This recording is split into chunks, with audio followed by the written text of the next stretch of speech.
बिस्मिल्लाहिर्रहमानिर्रहीम। अस्सलामुअलैकुम।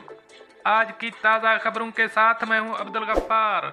सबसे पहले आपसे एक रिक्वेस्ट करूंगा, अगर आप हमारे चैनल पर नए हो तो प्लीज़ हमारे चैनल को सब्सक्राइब कर दें।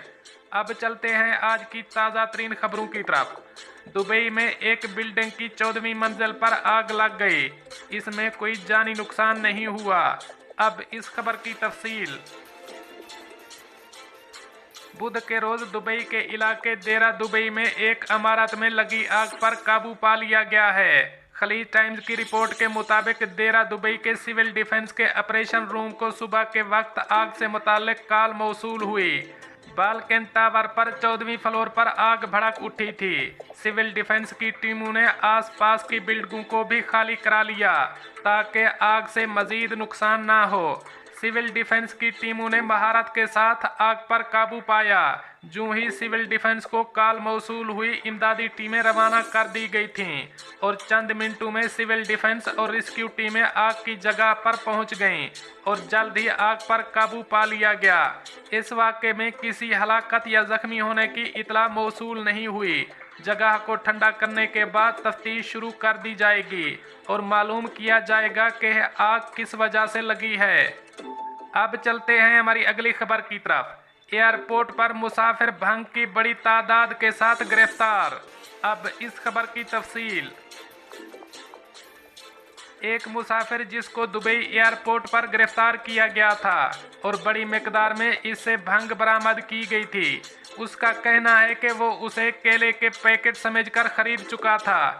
मुसाफिर को जब अदालत ले जाया गया तो उन्होंने अदालत को बताया कि इसे साथी ने ये बैग दिया था कि वो उसे दुबई में एक दोस्त को दें और बताया कि इसमें केले मौजूद हैं। इसके बदले आदमी को रोजगार मुहैया करने और सफरी अखराजात बर्दाश्त करने को कहा गया था। अमारात अल यौम के मुताबिक दुबई क्रिमिनल कोर्ट आदमी के इस बयान से मुतमईन नहीं हुआ और उसे 50,000 दिरहम का जुर्माना और 10 साल कैद की सजा सुना दी। मज़कूरा शख्स अफ्रीकन शहरी दुबई इंटरनेशनल एयरपोर्ट के टर्मिनल 3 पर पिछले नवंबर को आया था।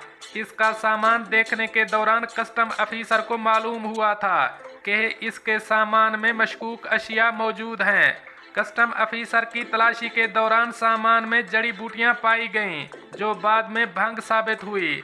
मुसाफिर ने बताया कि उसे इल्म नहीं था कि ये मंशियात हैं, बल्कि इसको बताया गया था कि ये केले हैं और उसे एक शख्स के हवाले किए जाएंगे।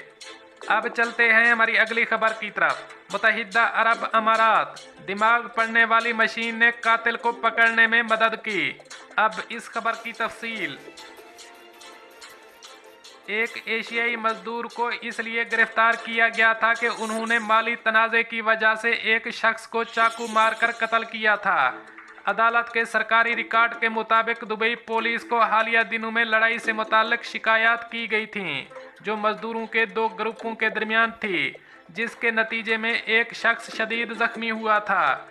पुलिस फौरी तौर पर इस मकाम की जानिब गई और देखा कि एक मजदूर खून में लथपथ पड़ा था। पुलिस ने सीसीटीवी की मदद से तमाम मशकूक अफराद को गिरफ्तार किया, लेकिन वो कत्ल से इनकारी रहे।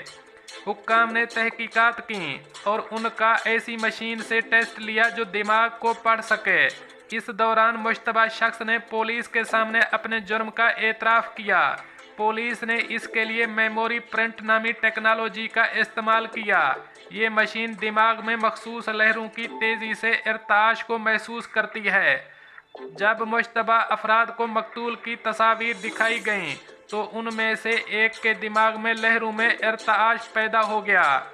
पुलिस की रिपोर्ट के बाद मुलजिम ने अपने जुर्म का एतराफ़ किया, जिसके बाद केस इस्तगासा आमा को मुंतकिल कर दिया गया।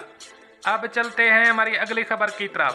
सजाए मौत के मुंतजर भारतीय कैदी को 9 साल बाद रिहाई मिल गई। अब इस खबर की तफसील। मुत्तहिदा अरब अमारात में सजाए मौत के मुंतजर कैदी जेल में 9 साल गुजारने के बाद अपने मुल्क वापस चला गया। वो एक ट्रैफिक हादसे में यहाँ कैद किया गया था। कृष्णा को एक ट्रैफिक हादसे की वजह से सजाए मौत सुनाई गई थी। सितंबर 2012 में उन्हें सजाए मौत सुनाई गई थी। इसकी सजा लालू ग्रुप के चेयरमैन MA यूसुफ अली की जानिब से 5 लाख दिरहम की अदायगी के बाद खत्म कर दी गई। कृष्णा को मंगल के रोज अबुधाबी से अपने मुल्क रवाना किया गया। कोची एयरपोर्ट पर मीडिया से गुफ्तगू में उन्होंने बताया कि उनके लिए दूसरी जिंदगी है। इनके मुताबिक उन्होंने कभी नहीं सोचा था कि उन्हें दोबारा आज़ादी मिलेगी। एयरपोर्ट पर कृष्णा की अहलिया वीना और बेटे ने कृष्णा का इस्तकबाल करने के दौरान जज्बाती मनाज़िर देखने में आए। उन्होंने लालू यूसुफ और इसके ख़ानदान का शुक्रिया अदा किया। घर पहुंचने पर कृष्णा की वालदा अपने बेटे को देखकर टूट गईं। यहां तक कि 2012 से कृष्णा के अहले खाना और दोस्त जेल से इसकी रिहाई के लिए कोशां थे, लेकिन कामयाबी के लिए इसके खानदान ने यूसुफ अली के पास ये दरख्वास्त दायर की थी। मुतासरा अफराद के लवाहिकीन को 1 माह के लिए सूडान से अबुधाबी रवाना किया गया और मुआवजे की रकम पहुंचने और कृष्णा को मुआफ़ी देने के लिए इंतहाई कोशिशें की गईं। यूसुफ अली ने कहा कि इस नेकी की वजह से अप्रैल में उनके हेलीकॉप्टर को हादसा नहीं हुआ। मैं अपने हेलीकॉप्टर हादसे की वजह से ऐसा नहीं कर रहा, बल्कि मैंने जनवरी में मुआवजे की रकम अदा कर दी थी। वो एक नौजवान है और इसका ख़ानदान है। आप जिंदगी की कीमत को पैसों से नहीं माप सकते। कृष्णा अब केरला में मुलाजमत ढूंढने और वहीं सकूनत इख्तियार करने का इरादा रखते हैं। अब चलते हैं हमारी अगली खबर की तरफ। मुत्तहिदा अरब अमारात में कोरोना के नए केसेस और अमवात से मुतालिक ताज़ा तरीन आदाद व शुमार जारी। अब इस खबर की तफसील। मुत्तहिदा अरब अमारात की वजारत सेहत की जानिब से बुध के रोज़ UAE भर में कोरोना के 2179 नए केसेस रिपोर्ट किए गए हैं, जबकि वायरस से सेहतयाब होने वालों की तादाद 2151 रिकॉर्ड की गई है और वायरस से 6 अफराद की हलाकत की तस्दीक की गई है। नए केसेस 2,54,412 नए कोरोना टेस्टों के नतीजे में सामने आए हैं, जबकि UAE में अब तक 51.4 मिलियन से ज़्यादा कोरोना टेस्ट किए जा चुके हैं। कोरोना वबा के आगाज़ से अब तक UAE में कोरोना के 5,99,423 केसेस सामने आए हैं, जबकि 5,68,828 अफराद कोरोना वायरस की बीमारी लायक होने के बाद सेहतयाब हुए हैं, जबकि वायरस से अब तक 1,710 अफराद जाँ बहक हो चुके हैं। याद रहे कि मुत्तहिदा अरब अमारात में इस वक्त कोरोना के 18,885 फ़आल केसेस हैं। कोरोना के खात्मे के लिए UAE हुकूमत मुसलसल इकदामात उठा रही है। हाल ही में UAE हुकूमत की जानिब से कोरोना के लिए मखसूस 10 फील्ड हस्पताल कायम किए गए हैं, जिनमें 3,800 बिस्तरों की गुंजाइश है और 1,500 माहिरीन सेहत मरीजों को आलमी मियार की तिब्बी सहूलियात फराहम करेंगे। दोस्तों, ये थी कुछ आज की ताज़ा तरीन अपडेट्स जो मैंने आपके साथ शेयर की। मिलते हैं अगली खबरों के लिए, तब तक मुझे दीजिए इजाज़त। अल्लाह हाफ़िज़ नासर।